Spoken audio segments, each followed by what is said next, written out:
에서 14장 11절부터 23절 말씀으로 재앙이 위로인가라는 제목으로 말씀을 전합니다. 재앙이 위로인가? 하나님께서 예루살렘에 재앙을 내렸는데 과연 그것이 우리에게 위로가 되는가? 참 이게 이상하죠. 재앙을 내리면 그것이 심판인데 그게 위로가 되느냐라는 내용이에요. 재앙이 위로인가? 재앙이 위로인가? 주제 구절이 22절을 정해봤습니다. 22절하고 별표를 치시면 됩니다. 그러나 그 가운데 피하는 자가 남아있어 끌려 나오리니, 그 심판 가운데서 끌려 나오는 사람이 있다는 거예요. 여기서 가장 중요한 게 뭘까요? 끌려예요. 끌려 나온 사람이 있다는 거예요. 끌려.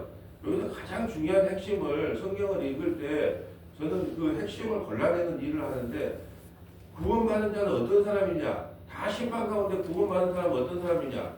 내가 믿음이 좋아서 하나님을 당당히 나가는 게 아니고 끌려. 이게 우리가 이 아침에 나오는 것도요, 끌려 나온 거예요. 목사 노릇 한 것도 끌려 목사 노릇 합니다. 목사 하기 싫어요. 막 목사가 뭐가 좋습니까?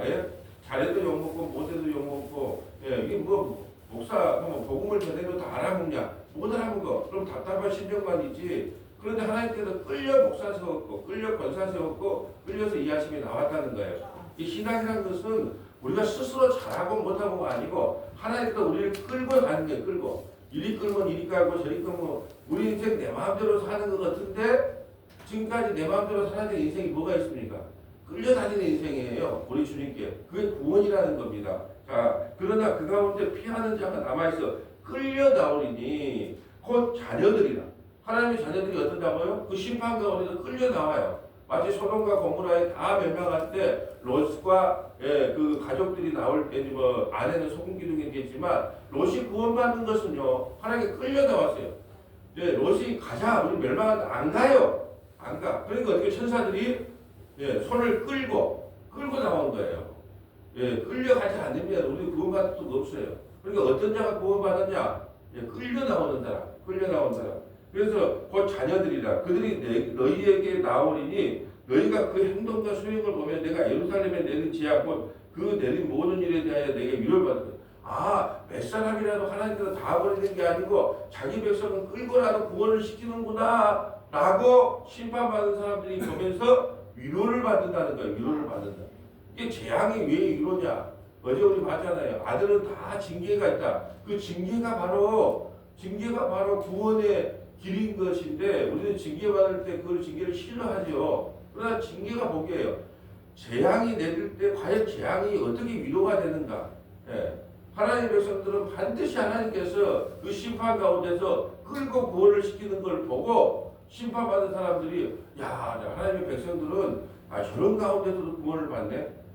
그러니까 우리가 무슨 쓰나미가 일어났다, 이란과 이스라엘이 전쟁을 했다, 했다 해도 우리는 꼼짝달싹 안 하는 이유가 뭐예요? 하나님이 자기 백성을 끌고 끝까지 그 불거운 불기둥 가운데 불과 유황과 불 가운데에서도 우리를 끌고 구원시킨다고 하는 믿음이 있으면 그런 말에 흔들리지가 않아요. 근데 주님이 재림한다, 종말이 임했다, 이렇게 말하는데 흔들리는 이유는 주님을 믿지 않기 때문에 그래요. 하나님은 자기 백성을 하나도 잃어버리지 않고 모두가 구원합니다. 이단에 안 빠져도 돼요. 이단에 가서 말씀 안 들어도 됩니다. 하나님은 자기 백성을 하나도 잃어버리지 않고 다 구원받으니까 기존에 그냥 앉은 자리에서 말씀 열심히 들으면 되는데 하나님을 안 믿기 때문에 이단에 빠지는 거예요. 성경에 자기 백성을 하나도 잃어버리지 않는다고 약속했으면 아멘 할렐루야 하면 되는 거예요. 자기 백성을 하나도 잃어버리지 않고 다 구원을 한다. 이 찬송가를 만들 때는 아멘 붙여야 될까요? 안 붙여야 될까요? 그때는 붙이는 거예요. 내가 구원받는 게 아니고 하나님이 와서도 우리를 구원시키는 하나님의 일을 하기 때문에 하나님의 은혜의 십자가 복음 전적은 하나님의 은혜가 주어지지 않으면 될 수 없는 일은 뭘 붙이고 아멘이라는 찬송이 끝날 때 아멘이라는 아멘을 붙이고 왜 아멘은 확실히 이루어질 걸 믿습니다 하는 동의잖아요. 이게 십자가의 복음, 은혜의 복음, 그리스도가 우리에게 해주신 일을 찬양으로 할 때는 뭐가 붙고 아멘이라는 것이 끝에가 찬송과 끝에가 붙고 우리가 나가야 될 것, 우리가 힘쓰고 예수고 나가야 될 일들도 있잖아요. 우리가 힘쓰고 말씀 보는 거, 말씀 보는 거 우리가 힘써서 예수도 봐야 되니까 피곤한데 또 예배 드린 것도 마찬가지. 예배 드린 것도 힘쓰고 예수가 또 우리가 가도 오늘 예배가 들어도 말씀을 들어야 돼. 이게 우리의 신앙생활을 이야기할 때는 아멘을 안 붙이고 복음을 이야기할 때는 아멘을 붙이는 거다. 예, 누가 질문을 해서 내가 왜 목사님 어떤 찬양에는 복음이 아멘이 붙어 있고 어떤 사람은 아멘이 안 붙어 있는 이유가 뭘까요? 신앙생활은 아멘이 안 붙어 있고 전적인 복음에는 아멘이 붙어 있다. 왜냐? 그건 우리가 할 수 있는 일이 아니기 때문에 아멘이 붙어 있는 거란다라고 내가 이야기를 해줘서 이제 말씀을 드립니다. 자, 네? 1절 봤어요. 1절 보겠습니다. 1절. 자, 1절 봅니다. 아침이라 그렇습니다. 이스라엘 장로 두 사람이 나와 내 앞에 앉으니 여호와의 말씀이 내게 임하여 이르시되. 두 사람이 나왔어요. 왜 두 사람이 나왔을까요? 장로 두 사람이. 왜 나왔을까요? 이 재앙이 언제쯤 끝나겠느냐. 네. 그러니까 안 나오자니 뭐하고 에스겔에게 물어봤자 좋은 말도 안 나올 건데 안 나가자니 뭐하고 나가자니 뭐하고 어중간한 상태에서 나왔어요. 근데 하나님이 그 마음을 아신다 모르신다. 가득 우상을 가지고 마음에 가득 악함을 가지고 에스겔에 나온 거라 에스겔에게 말하고 있는 거예요. 자, 3절 볼까요? 인자야, 이 사람들이 자기 우상을 마음에 들이며 죄악의 걸림돌을 자기 앞에 두었으니 그들이 내게 묻기를 내가 조금이들 용납하겠느냐. 그 안에 오직 우상이 가득하고 죄악의 걸림돌이 가득해요. 그런데 내가 그 말하는 걸 내가 들어주겠느냐. 지금 이 말을 하고 있는 거예요. 그 두 장로가 나와서 에스겔에게 이 심판이 언제 끝나겠습니까? 우리는 어떻게 되겠습니까? 물을 때에 그들 마음속에 이미 하나님께서 자기 우상을 마음에 들이며 죄악의 걸림돌을 자기 앞에 두었으며 그들이 내게 묻기를 내가 조금들 용납하겠느냐. 그들이 나한테 와서 묻고 내게 묻는다고 내가 답을 해줄 것 같느냐? 우상으로 가득한데.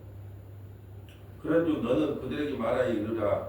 나 주 여호와가 말하노라. 이스라엘 자손 중에 그 우상을 마음에 들이며 죄악의 걸림돌을 자기 앞에 두고 선지자에게로 가는 모든 자에게 나 여호와가 그 우상의 수요대로 보응하겠다. 아무리 네가 우상이 가득하고 마음의 죄악의 걸림돌이 가득해서 선지자에게 묻는다 어쩐다 아무런 의미가 없다. 오히려 그것이 너희에게 그 우상의 수요만큼 내가 보답을 해줄게, 보응을 해줄게, 심판을 내려줄게 이렇게 말하고 있는 겁니다. 이는 이스라엘 족속이 다 그 우상으로 말미암아 나를 배반하였으므로 내가 그들의 마음 먹은 대로 그들을 잡으려 하면 이스라엘 백성들이 어떻게 했습니까? 단과 베레드에다가 우상을 숭배했잖아요. 금송아지를 만들어서 거기다가 제사를 드렸잖아요. 그래서 BC 722년에 아수르에서 멸망을 당해요.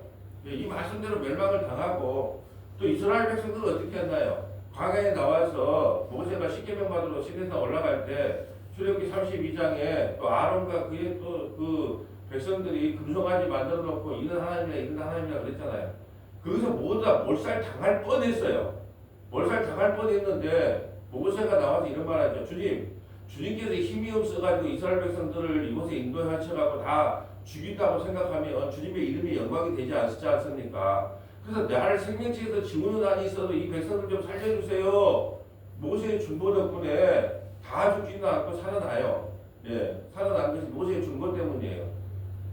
그러니까는 이스라엘 백성들 출애굽한 이스라엘 백성들도 우상을 섬기고 아수르 북이스라엘도 단과 베델의 우상을 섬기고 그러면 이걸 정신을 좀 차리면 좋은데 남유다가 이걸 보고 좀 정신을 차리고 야 우상을 숭배하는 거 하나님이 이렇게 싫어하는구나 우리가 정신을 좀 차리자 해서 136년을 좀 더 연장을 시켜놔요. 북이스라엘보다 남유다는 136년을 더 좀 연장을 시켜놓는데 그래도 철딱서니가 안 들어. 그러니까 결국은 안 돼서 BC 586년에 바벨론을 들어서 포로로 끌려갈 수밖에 없다. 뭐 때문에?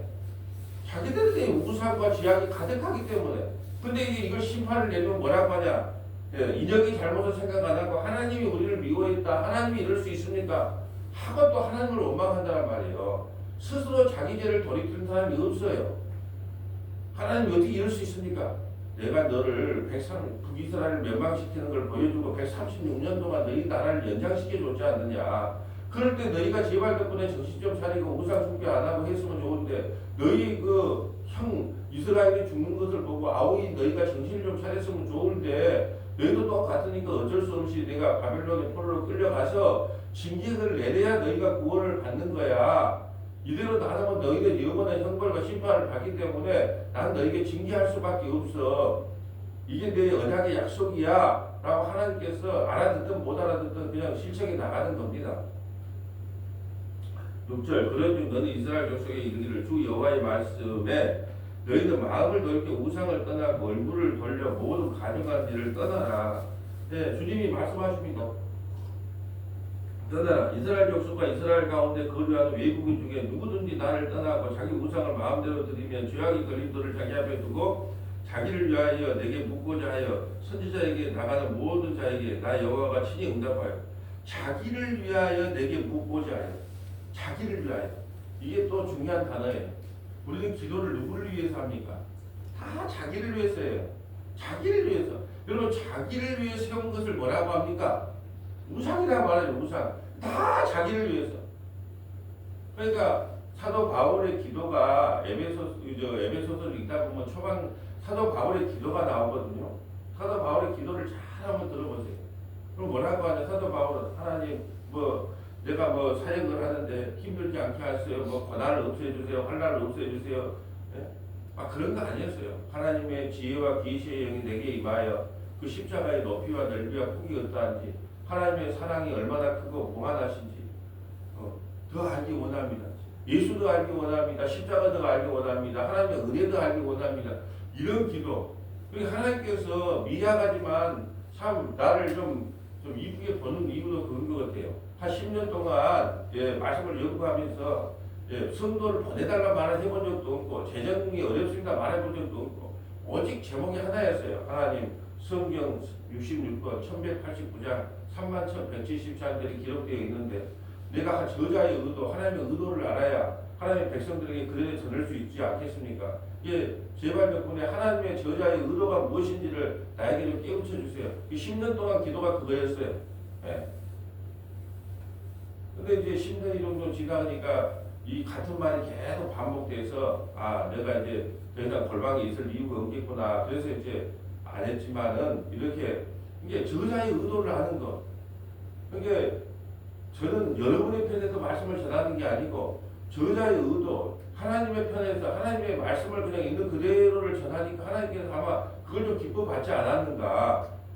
우리도 그래요. 하나님, 나도 성경을 좀 제대로 알고 싶습니다. 여러분이 그 기도를 한번 해보세요.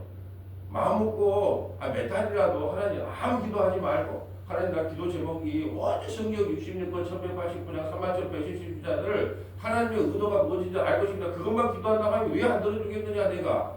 네가 나를 위해서 알기 원하는데 네가 왜 안 들어주겠느냐. 근데 다 기도한 게 뭐예요? 자기를 위한 기도예요. 자기를 위한 기도. 우리 나라 잘 되고 우리 교회 잘 되고 우리 자식 잘 되고 우리 목사님 잘 되고 다 그런 자기를 위한 기도를 받으러 선지자에게 나오겠다는 거예요. 그럼 하나님이 뭐라고 답을 해준다. 그 사람을 대하여 그들을 놀라움과 표징과 속담거리가 되게 하여 내 백성 가운데 끊으리니 내가 여호와니 너희가 알리니. 맨날 나를 위한 기도. 나를 위한 기도. 자기밖에 모르는 사람은 우상숭배라 그래요. 자기밖에 몰라. 남은 어찌 되든지 간에 자기만을 위한 기도가 뭐라? 가증한 것이고 우상숭배하는 것이니까 내가 그걸 끊어버리겠다. 그때 하나님께서는 자기만을 위한 그것을 싫어하는구나라는 것을 알게 될 것이다. 만일 선지자가 유혹을 받고 말을 하며 나 여호와 그 선지자의 유혹을 받게 하였으니거니와 내가 손을 펴서 내 백성 만일 선지자가 유혹을 받고 말을 하면 유혹을 받고 어떤 유혹을 받았을까요? 사람들이 좋아하는 말을 하는 것이 유혹을 받는 거예요. 저자의 의도는 이건데 하나님의 말씀의 의중은 이건데 백성들에게 유혹을 받아가지고 좋은 말 해주는 거예요. 웃기는 말 해주는 거예요. 코미디 같은 말, 윤리 도덕적인 말, 감동을 주는 말을 하는 거예요. 알고 보면 설교가 그렇게 어려운 게 막 설교 한 편 준비하는데 막 땀이 난다, 진땀이 난다, 일주일 내내 미치겠다, 어쩌겠다, 그것 때문에 목사를 못 하겠다. 그게 아니라 뭘 각색을 하려니까 그러는 거예요. 저자의 의도만 알면 하나님이 이걸 왜 기록했을까? 목적은 두 가지예요. 요 다니엘 노아가 그거 있어도 그 믿음은 너의 믿음은 너의 그거 자기 믿음으로만 자기가 구원을 받는 것이지 남이 의롭다고 해서 구원받는 것이 아니라는 것이 저자의 의도고 또 너희가 구원받는 것은 너희도 심판보다 마땅한데 너희가 구원받는 것은 내가 끌고 가기 때문에 끌려가기 때문에 내가 너를 끄집고 구원하는 것이지 너희가 스스로 구원하는 게 아니라는 걸 보여주기 위해서 이 말씀을 기록한 거예요. 이 저자의 의도를 알면 어떻게 여러분 뭐 아침에도 50분 어제도 보니까 수요예배 50분 아침마다 설교가 40-50분 예, 매일 그런 설교가 예, 방송국에도 방송 원고 적어야죠. 예. 이게 저자의 의도 뭘 의도를 근데 이제 이 단점이 있어요. 왜 단점이 있는지 하나님의 의도를 전하고 싶은데 누가 거기에 대해서 태클을 걸면 그 예를 들어서 그 복음을 말씀 좀 기니까 좀 짧게 합시다. 그것은 복음에 대한 태클이 아니잖아요. 자기는 그거밖에 수준이 안 되니까 좀 줄입시다. 그건 괜찮은데 저자의 의도를 전하려고 했는데 저자의 의도를 전하는 걸 방해하거나 해방하면 이제 분이 일어나는 거예요. 예. 그래서 부딪히는 거예요. 그래서 내가 어떤 분에게 말씀할 때 그랬어요. 자, 우리가 어떤 뭘 하더라도 복음을 전할 때 태클을 거는 거하고 신앙생활을 할 때 태클을 거는 건 틀리다. 뭔 말이냐? 자, 우리가 예배 시간을 6시간 더 힘드니까 7시에 합시다. 그건 태클 거는 게 아니에요. 출근 퇴근 시간이 그러니까 우리는 6시마다 예배 드리잖아요. 아침 수요일도 그러고 금요일도 그러고. 근데 목사님 6시 더 많아요. 근데 우리가 아직까지 뭐 6시 다 예배 드리고 만약에 한 분이라도 7시에 드리라면 한번 의논해서 그렇게 해봅시다 할 거. 그리고 태클 거는 게 아니에요. 그건 다 수용해요. 근데 뭘 태클을 걸면 하나님의 말씀은 이건데 그걸 전하지 못하게 하거나 방해를 하거나 해방을 받을 때 그거에 대한 분노와 예, 울분이 일어나기 때문에 뭐 세다, 강하다, 뭐 저 목사님은 뭐 아무리 말을 해도 예, 그것을 다 엄청 유도로운 사람이에요, 부드러운 사람이에요. 내가 알고 보면. 예. 근데 거기만큼은 내가 용납을 안 하는 거예요. 그러니까 여기까지 온 거예요. 요것도 홍 저것도 홍 했으면 예. 내가 아부 해가지고 좀 더 좋은 데 갔지. 예. 나 아부 잘하는데 내 로비 잘하는 사람이에요. 원래 사업할 때 로비밖에 안 되는 사람이 그런 걸 못하겠어요. 근데 그게 아니기 때문에 안 하는 것뿐이다 이 말이죠. 만일 선지자가 유혹을 받고 말을 하면 나 여호와 그 선지자를 유혹을 받게 하였을거니와 나 이거 내비뒀다는 거예요. 네 그렇게 하라고 하나님이 허락했다는 거예요. 근데 해보려고 해도 안 돼 이제. 나도 좀 그래도 좀 이게 좀 변질이 아니라 조금 섞어볼까 해도 안 돼요. 안 돼. 그렇게 살다 가야죠. 뭐. 내가 손을 펴서 내 백성 이스라엘 가운데서 그를 멸할 것이다. 뭐 어떤 사람 어떤 선지자를 멸한다 그래요? 백성들에게 유혹을 받다. 백성들에게 저도 유혹을 많이 받아요. 성도도 유혹을 받죠. 이 말에 갖고 재밌게 할까 뭐 할까 기쁘게 해줄까 예. 말도 좀 부드럽게 할까 얼마나 많은 유혹을 받겠어요. 근데 그런 유혹을 받아가고 그렇게 하면 반드시 멸망당한다는 거예요. 그래서 나는 내가 살기 위해서 이걸 전해요. 내가 살기 위해서. 여러분을 살리는 것은 두 번째고 내가 살기 위해서 나는 그 말씀을 변질을 안 시킨 거예요. 우리가 백성들의 유혹에 넘어가서 백성들이 좋게 하는 말을 하면 내가 반드시 너를 멸할 것이다. 나는 이 말씀을 알고 있거든요. 그러니까 나는 내가 살아야 되겠어요. 여러분은 둘째고 내가 살기 위해서 그냥 있는 그대로의 말씀을 전하는 거예요. 여러분이 믿든지 안 믿든지 그건 하나님과 여러분의 관계지 나의 관계는 아니에요. 그러니까 저는 내가 살기 위해서 여러분에게 유혹을 받지 않겠어요. 그래서 내가 강대상에 쓸 때마다 갈라디아서 1장 6절 말씀 하나님 내가 사람을 기쁘게 하려 하나님을 기쁘게 할까요? 내가 사람에게 기쁨을 구하였다면 그리스도의 종이 아니고 그리스도의 종이 아니고 누구의 종이에요? 마귀 사탄의 종이지요. 사람들을 즐겁게 해줬으니까.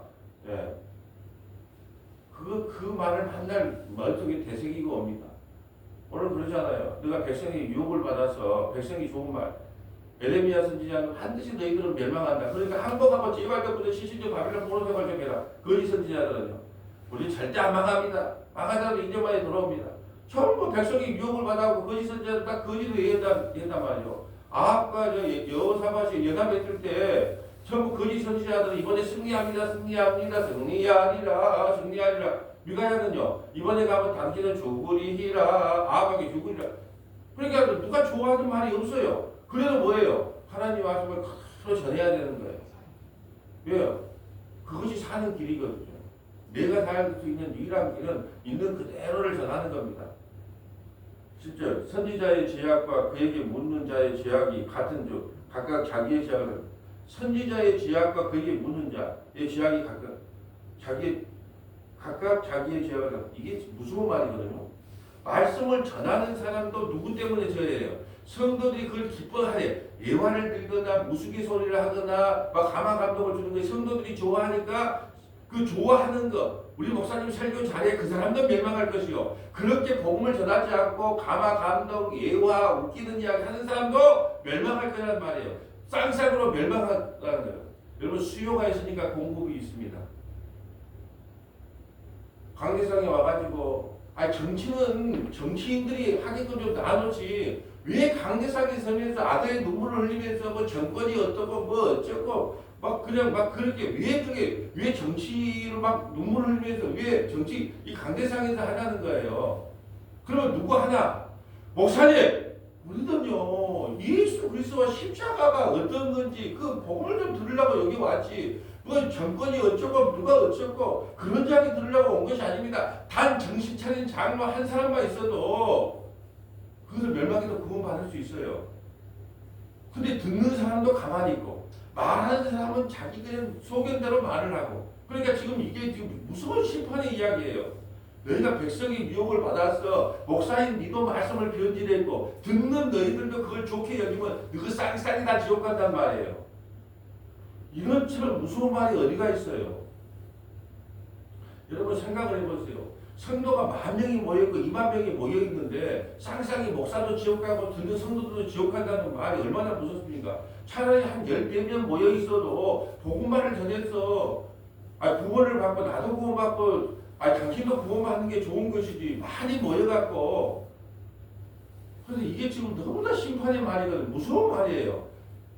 백성의 유혹을 받아서 백성들이 좋아하는 말을 해주는 너도 심판받을 뿐 아니라 네가 말하는 것을 즐겁게 여기고 복되게 여기는 그 듣는 청춘도 갇힌 교인들도 함께 심판을 받는다는 거예요.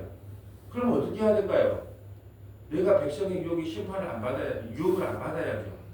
네. 성도들이 다 떠난다고 해도 있는 그대로의 말씀을 그냥 하나님이 깨우쳐 주신 말씀 그냥 하나님이 알게 해주신 말씀을 그대로 전할 뿐이에요. 그것 때문에 상처받고 가는 건 어쩔 수가 없어요. 이게 지금 그 말씀이에요. 나는 이 말씀을 볼 때마다 무서워요. 무서워. 목사 된다는 게 좀 무섭고 두려워요. 예. 선지자의 죄악과 그에게 묻는 자의 죄악이 같아. 각각 자기의 죄악을 담당하리니 이는 이스라엘 족속이 다시는 미혹되어 나를 떠나지 아니하게 하며 다시는 모든 죄로 스스로 더럽히지 아니하게 하며 그들을 내 백성으로 삼고 나는 그들의 하나님이 되려 함이라. 주 여호와의 말씀입니다. 여러분 이걸 때 가장 백성들이 유혹당하는 게 뭘까요? 데살로니가후서 2장 9절부터 12절 볼까요? 네, 많이 봤죠. 데살로니가후서 2장 9절부터 12절. 자, 이걸 갖고 제일 유혹을 많이 받습니다. 백성들이.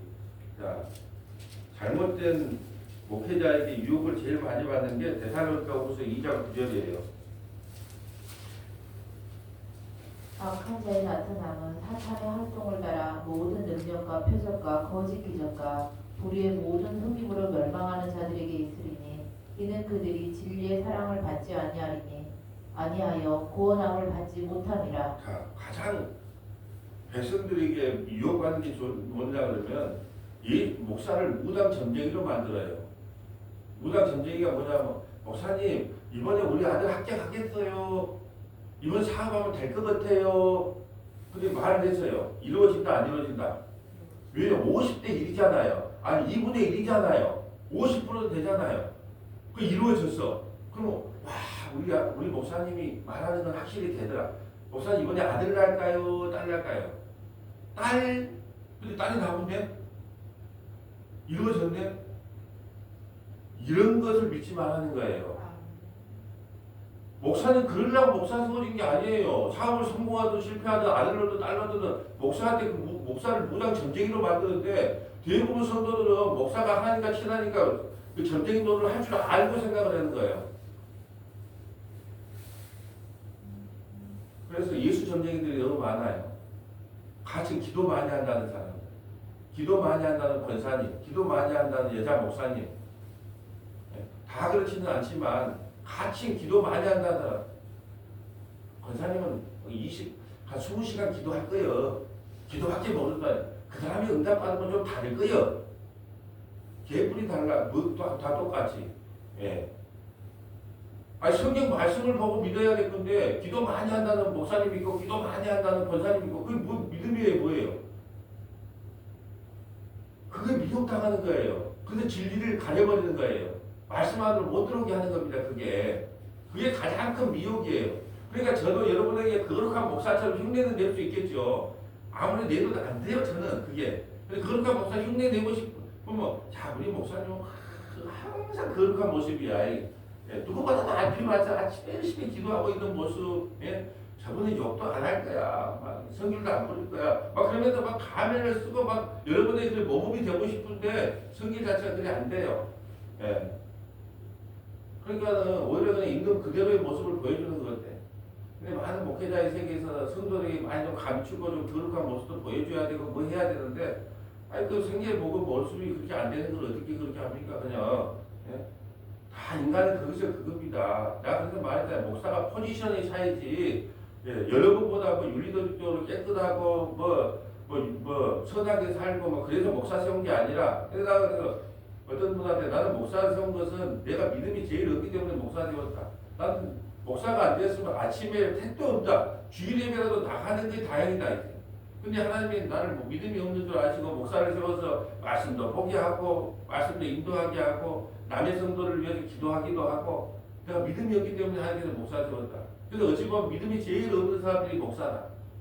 일반 집사님이, 성도님이 새벽마다 나와 얼마나 믿음이 좋아요.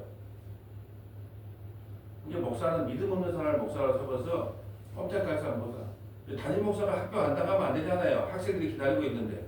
목사도 마찬가지잖아요. 내가 여기 담임 목사잖아요. 근데 내가 나 오늘 예배 드리기 싫으니까 안 나간다. 그렇게 안 할 수 없잖아요. 이게 믿음 없으니까 목사 세워가지고 말씀도 열심히 연구하게 하고 보게 한 거예요. 그래서 하나님 감사합니다. 믿음 없는 나를 목사로 세워줘서. 예. 저는 그런 고백이 나온다니까요. 진리의 사랑을 받지 아니하고 그걸 받지 못하기 위해서 11절. 이러므로 하나님의 미혹의 역사를 그들에게 보내사 거짓 것을 믿게 하심은 진리를 믿지 않고 불의를 좋아하는 모든 자들로 하여금 심판을 받게 하려 하심이라. 너 그걸 따라가면 죽는다는 거예요.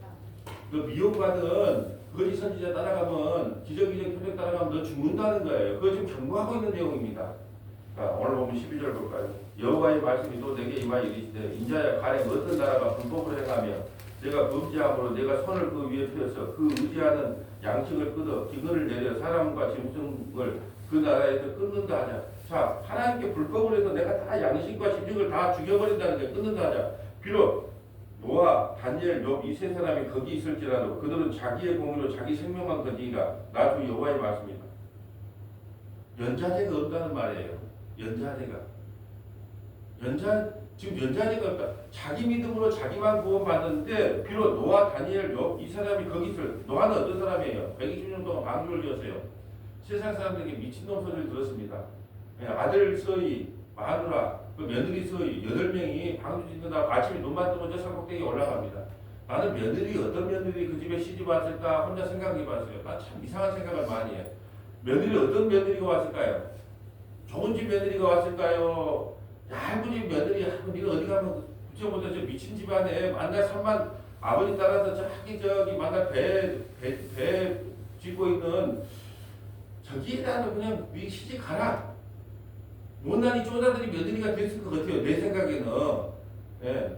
모르긴 해도 누가 정상적인 사람이 그거 짓겠어요.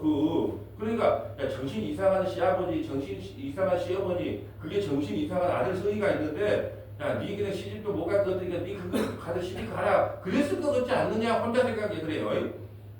근데 그들이 어떻게 받았어요? 세상에 미친놈 소리를 듣던 그들만 구원받았어요. 또 누구예요? 요 다니엘. 예. 바빌론 포로로 끌려왔어요. 근데 4명의 국무총리 자리에 있었지만 그 세상은 융화되지 않았습니다. 나는 사람이 사자꾼에서 죽을지언정 나는 세상과 융화되지 않겠다는 그 다니엘. 욥은요. 하나님께서 의롭다고 인정해 주는 사람이에요. 근데 욥의 인생이 어땠습니까? 10명의 자식이 한꺼번에 죽습니다. 예. 몸오면 욕창이 났어요. 마누라는 저주하고 죽어라 이 인간아. 하나님 저주하고 죽어라. 친구들은 와서 비아냥거립니다. 그래도 주시기도 하나님이요 거두시기도 하나님이 주시네. 하나님만 찬송 받으시옵소서. 얼마나 의로운 사람들이에요. 근데 그 사람도 자기 자식은 구원 못 시킨다는 거예요.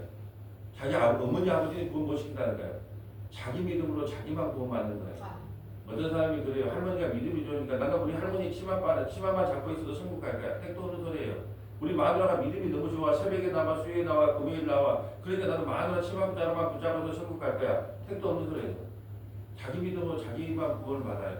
연자들은 없습니다. 네. 뭐 가게 흐르는 저주 그런 거 없어요. 네. 여기 지금 그렇게 내 말이 아니라 노아 단죄 욥 이 세 사람 거기 있을지라도 그들은 자기 거기로 자기 생명만 거지라 주 여호와의 말씀입니다. 저도 옛날 초등학교 다닐 때 우리 선생님이 연자제에 걸려가지고 아마 머리가 아무리 좋은 것 같아요. 그래서 아마 금판사 정도에 대할 수 있는 머리인데 연자제가 걸려서 아마 선생님으로 온 것 같아요. 예. 그런데 가만 보니까 그래 내가 좀 말을 좀 물어보니까 그때 당시에 그게 뭔 뜻인지를 몰랐어. 예. 우리 저기 조상 중에 그런 사람이 있어갖고 내가 안 됐다 그런 이야기를 내가 어떻게 들었는데 그때도 무슨 뜻인지 몰랐죠. 세월을 지나고 하니까 연자제에 걸렸구나. 예, 그래서 그 공직에 못 갔구나. 내가 그때 그걸 알았어요. 근데 믿음에는 연자제 있다 없다? 없다. 지금 이 말 하고 싶은 거예요. 주님이 오늘 우리에게 하고 싶은 에스겔 14장을 통해서 저자의 의도가 뭔가? 저자의 의도가 뭘까? 그래서 내가 상대방의 마음을 알아도 모른 척 하거나 몰라도 모른 척 하거나 알게 하거나 대충 보면 알아먹는 게 하나님 보이지 않는 하나님의 저자의 의도를 따지다 보니까 사람의 마음은 그냥 읽어지는 것 같아요. 저자의 의도가 뭐냐? 오늘 저자의 의도를 내가 하나님께 물어보니까 야 자기 믿음으로 자기가 구원받지 아버지가 목사라고 장로 아버지가 장로라고 권사라고 그 새끼들이 구원받은 거 아니다. 정신 똑바로 살아라. 이 말하는 거. 또 하나는 너희들이 그 예루살렘 성이 다 멸망할 때 네 믿음이 좋아서가 아니고 네가 목사로 세워진 것은 네가 똑똑하고 잘나서가 아니고 내가 네 끌고 목사 세운 거야. 그게 도망갈 생각하지 마. 네가 하라는 데까지 해. 잔소리 말고. 예. 이거 끌려. 오늘은 14절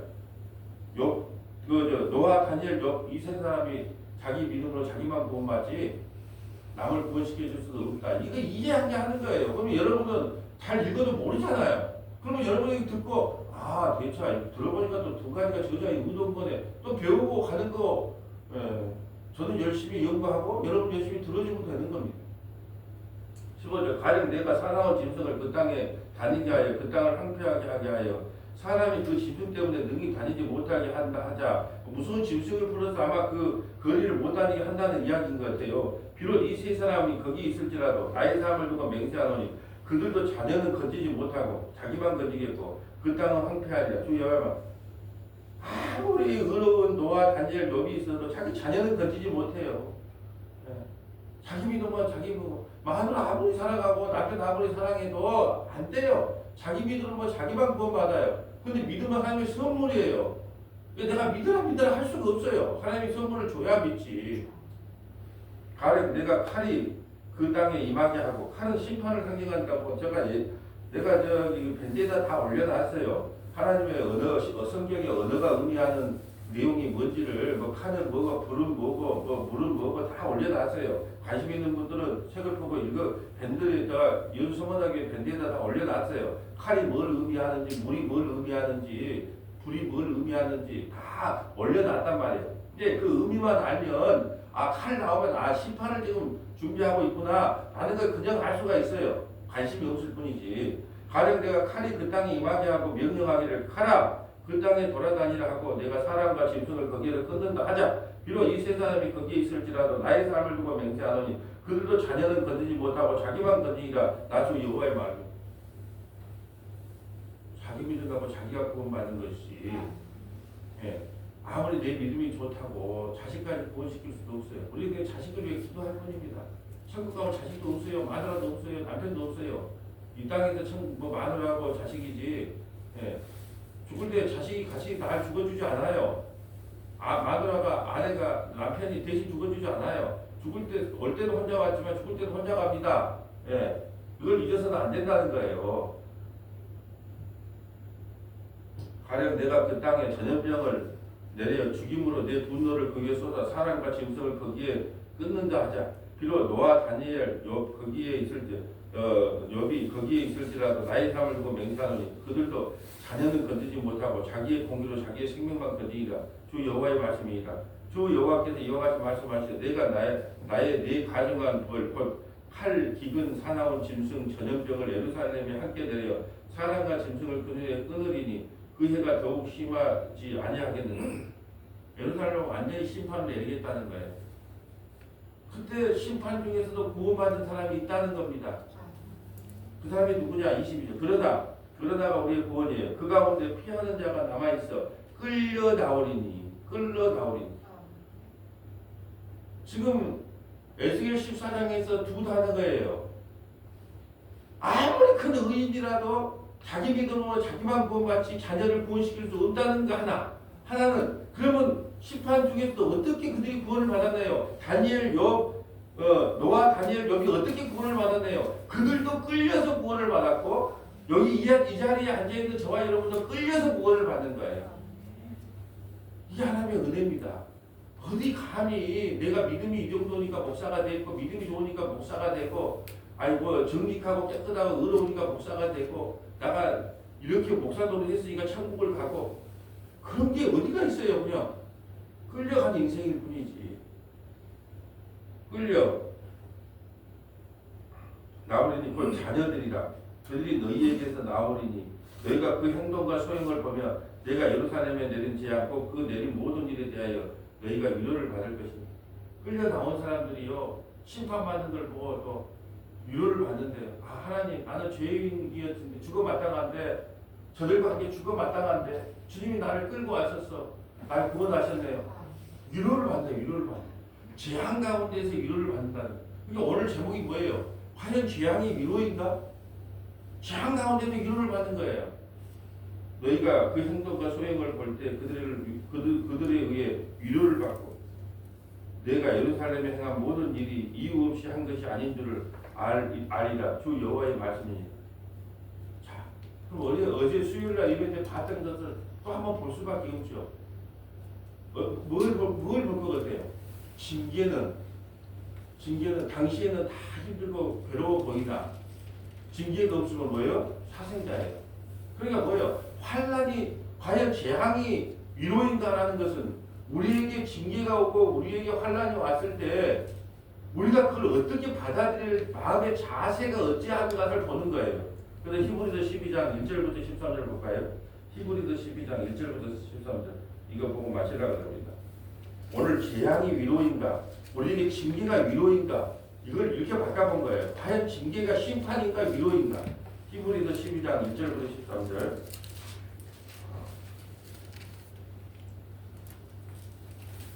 이러므로 우리에게 구름같이 둘러싼 허다한 증인들이 있으니 모두 무거운 것과 얽매이기 쉬운 죄를 벗어버리고 인내로서 우리 앞에 당한 경주를 하며 아멘. 이러므로라는 것은 앞에 말을 치고 오는 거잖아요. 원래 이렇게 장절이 없잖아요.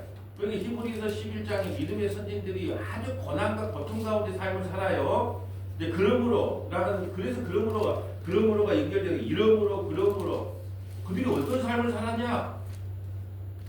만약 호텔방에서 아주 막 허여허시하고 살았냐? 믿음의 선진들이 뭐 예수 믿으면 부귀영화를 누리고 예수 믿으면 잘 된다는 말을 하는 사람들은 히브리서 11장을 빼야 돼요. 그러니까 이런 고난 가운데 사람들이 잘 견뎌내지 않았느냐라고 말하면서 12장이 기록된 거예요.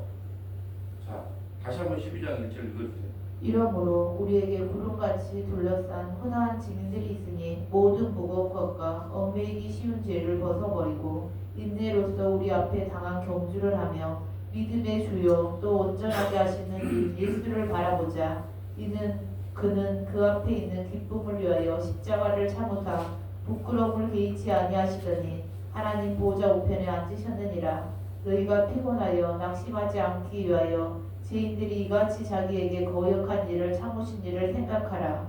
너희가 죄와 싸우되 아직 피 흘리기까지는 대항하지 아니하고 또 아들들에게 권하는 것 같이 너희에게 권면하신 말씀도 잊었도다 일렀으되 내 아들아 주의 징계하심을 경히 여기지 말며 그에게 꾸지람을 받을 때에 낙심하지 말라. 주께서 그 사랑하시는 자를 징계하시고 그가 받아들이시는 아들마다 채찍질하심이라 하였으니 너희가 참음은 징계를 받기 위함이라. 하나님이 아들과 같이 너희를 대우하시나니 어찌 아버지가 징계하지 않는 아들이 있으리요. 징계는 다 받는 것이거늘 너희에게 없으면 사생자요 친아들이 아니니라. 또 우리 육신의 아버지가 우리를 징계하여도 공경하였거든 하물며 모든 영의 아버지께서 복종하며 살려하지 않겠느냐. 그들은 잠시 자기의 뜻대로 우리를 징계하였거니와 오직 하나님은 우리의 유익을 위하여 그의 거룩하심에 참여하게 하시느니라. 무릇 징계가 당시에는 즐거워 보이지 않고 슬퍼 보이나 후에 그로 말미암아 연단받는 자들은 의와 평강의 열매를 맺느니라. 그러므로 피곤한 손과 연약한 무릎을 일으켜 세우고 너희 발을 위하여 곧은 길을 만들어 저으는 다리로 하여금 어그러지지 않고 고침을 받게 하라. 아멘. 지금 낙심하지 말고 12절이 이스라엘 백성들이 기도하는 자세예요. 이스라엘 백성들은요 무릎을 꿇고 손을 올리고 기도를 합니다. 유대인들의 기도 방식은. 그러니까 너희가 징계를 받을 때 낙심하지 말고 기도하는 거예요. 그 기도의 모습이 피곤한 손과 연약한 무릎을 이렇게 세우라는 것은 이스라엘의 기도, 유대인들의 기도 방식을 이야기하는 거거든요. 손을 들고 무릎을 꿇고. 이 어떤 이단들이 그렇게 기도를 배웠는가 봐요. 근데 내가 저쪽에 공사동에 있을 때는 보니까 딱 뭐지마 강대상 앞에다가 무릎을 저 안에서 성경 보고 있는데 뭐 기도 좀 하러 왔습니다. 그런 거 보니까 딱 무릎을 꿇고 손을 딱 이단의 기도 방식을 딱 하더라고. 예. 아, 이단께서 오셨네요. 예. 내가 딱 이제 그렇게 알아봤죠. 지금 징계가 올 때 낙심하지 마라. 늘 사랑하기 때문에 징계하는데 왜 그렇게 낙심하냐. 그러지 말고 기도하면서 견뎌내라이. 예. 자, 오늘 말씀을 정리합니다. 우리에게 징계도 오고 재앙도 옵니다. 그러나 하나님께서는 우리를 끌고 갑니다. 반드시 하나님 나라 끌고 갑니다. 그러니까 좀 낙심해도 돼요. 좌절해도 됩니다. 좀 답답해도 돼요. 억울해도 되고 좀 여러 가지 상황을 많이 당해요. 예, 순탄하지 않아요. 사업도 힘들 수도 있고 뭐 인간관계도 복잡할 수 있고 연락도 힘든 경우가 많아요. 근데 이거 하나만 기억하세요. 그런 것도 곧 지나가고 주님께서 이러든 저러든 간에 나를 끌고 천국으로 올라가고 이 심판의 자리에서 구원의 자리에 이끌고 가실 걸 믿기 때문에 그냥 하루하루 견디면서 살면 되는 것입니다. 이 은혜가 저와 여러분에게 차고 주시기를 주님의 이름으로 소원합니다. 거룩하시고 자비로우신 아버지 감사합니다. 노아, 욥, 다니엘이 거기 있을지라도 자기 믿음으로만 구원받는다는 하나님의 의로우신 뜻을 깨닫게 하시니 감사드립니다. 우리가 구원받는 것은 이 심판 가운데 구원받는 것은 우리가 행함도 아니요 우리 의로움도 아니요 주님께서 우리 머리털을 붙잡고 그냥 이리저리 끌고 가면서 천국으로 인도하신다는 사실을 깨닫게 하시니 감사드립니다. 하나님께 끌려가는 인생이 당시에는 지금 상황에는 힘들어 보이나 하나님께 끌려가는 이 삶이 진짜 복임을 깨닫는 우리 서원하교의 모든 믿음의 권속들이 다 될 수 있도록 인도하여 주옵소서. 우리 구주 예수님 이름으로 기도합니다. 아멘.